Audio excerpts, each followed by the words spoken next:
sans avoir besoin du Saint-Esprit, tout le monde peut prier, jeûner, chasser les démons, guérir les malades, bref être un religieux, tout le monde peut faire quelque chose de bien assez semblable sans l'aide de Dieu.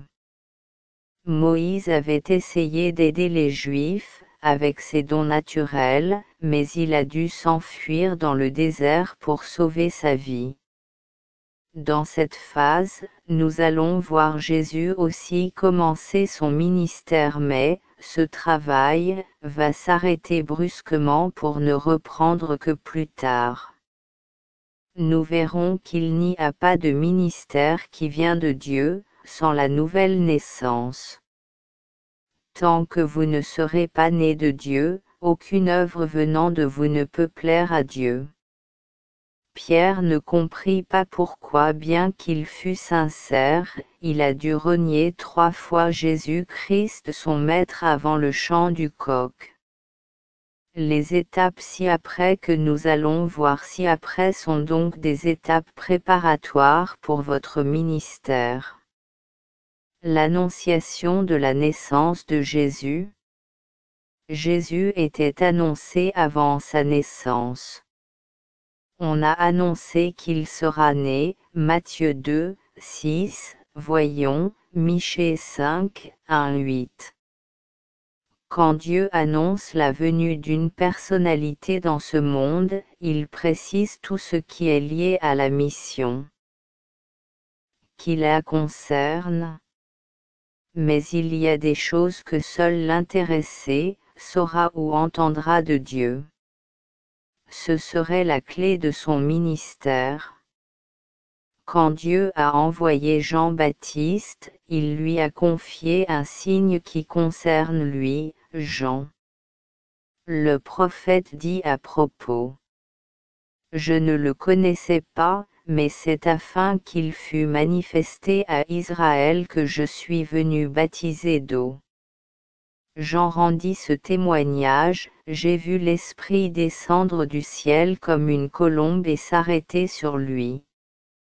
Je ne le connaissais pas, mais celui qui m'a envoyé baptiser d'eau, celui-là m'a dit, celui sur qui tu verras l'Esprit descendre et s'arrêter, c'est celui qui baptise du Saint-Esprit.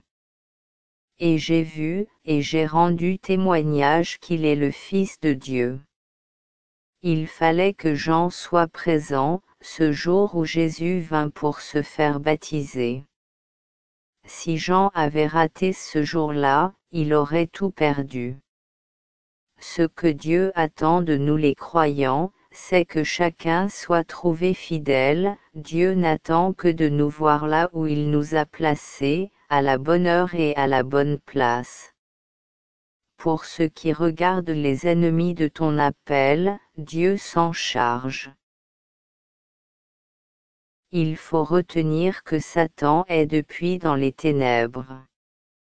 La Bible parle des esprits qui sont enchaînés éternellement par les ténèbres, les anges qui n'ont pas gardé leur dignité, mais qui ont abandonné leur propre demeure. Satan ne fait pas exception.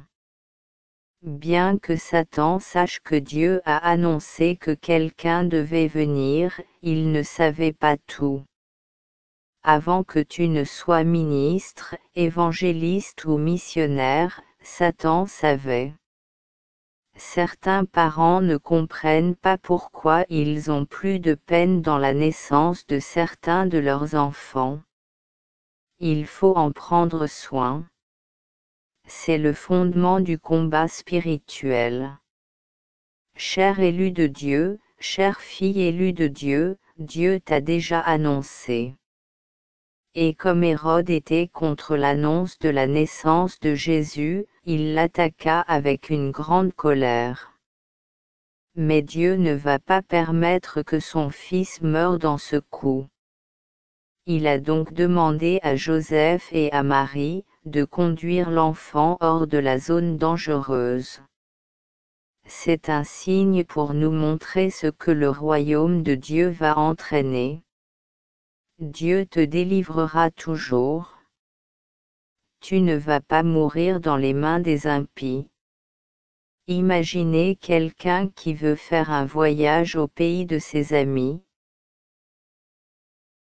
Si ses amis en question sont tous sans exception des prisonniers soumis à l'esclavage d'un roi très fort, supposons encore que le visiteur soit reconnu par les oppresseurs, comme étant un commando en mission dans le pays pour délivrer les siens. Comment pensez-vous qu'il sera accueilli d'une part, par les oppresseurs et de l'autre par les oppressés qu'il vient pour libérer? Ces hommes forts vont se préparer pour l'attendre. C'est aussi le cas pour la venue de Jésus, quand vous lisez l'Ancien Testament.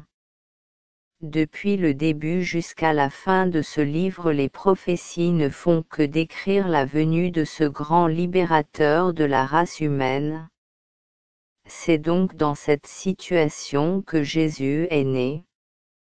Comme nous l'avons déjà dit, Jésus n'avait pas que des ennemis sur la terre, mais il avait aussi beaucoup d'amis. Plusieurs ont intercédé sans relâche avant que Jésus n'arrive à travers la naissance. C'est ce que nous lisons dans Luc chapitre 1 et 2. Dieu a pris aussi soin de cacher ces choses aux méchants, mais ce sont des vrais assoiffés de la justice de Dieu, c'est à eux seuls que Dieu s'est révélé. Ce sont parmi eux qu'on a vu l'étoile du salut. Dieu ne travaille pas avec les gens qui le connaissent, mais avec les gens qui ont toujours faim et soif de lui. Si vous ne connaissez pas encore parfaitement Dieu, ce qui attirera Dieu dans votre vie, ce n'est pas votre science de Dieu, mais votre soif de le connaître.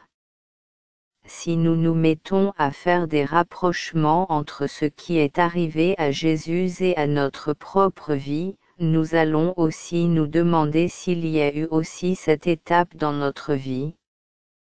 Peut-on dire qu'à une certaine date, Dieu a aussi annoncé d'avance nous aussi, notre nouvelle naissance? Puisque la Bible est pleine de textes qui parlent directement à notre cœur, il va sans dire que Dieu a prédit ou prévu tout ce qui peut nous arriver à cause de notre foi en lui. Le diable sait ce que la nouvelle naissance veut signifier et il ne veut pas que les chrétiens sachent de quoi il s'agit.